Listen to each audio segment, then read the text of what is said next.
Hello મિત્રો, જય શ્રી કૃષ્ણ, જય દ્વારકાધીશ। કેમ છો બધાય મજામાં ને? સ્વાગત છે તમારું આજના નવા વિડીયોમાં। આજે આપણે જવાના છે ત્રણપાણના વડે।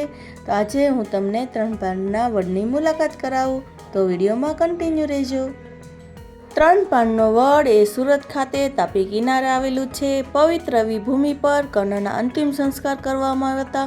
આ ત્રણ પાનનો વડ એમાં ચોથું પાન આવે તો એક પાન ખરી જાય છે, એટલે એમાં ત્રણ જ પાન રહે છે, જે હું તમને આગળ વિડીયોમાં બતાવીશ।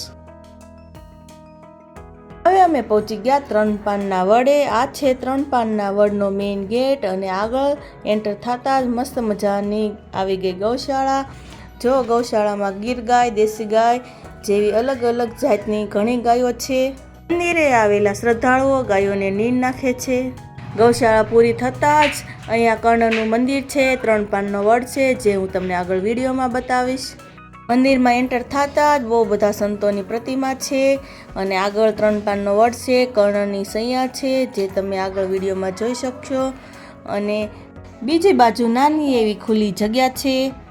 મંદિરમાં શૂટિંગ અલાઉડ નથી, એટલે ત્રણ પાનના વડના હું તમને દર્શન નહીં કરાવી શકું, પણ મંદિરનો ઇતિહાસ આગળ હું તમને બતાવીશ। દર્શન ન કરાવવા બદલ હું તમારી પાસે માફી ચાહું છું। આવા નવા વિડીયો માટે ચેનલને સબસ્ક્રાઈબ કરવાનું ભૂલતા નહીં। જય શ્રી કૃષ્ણ।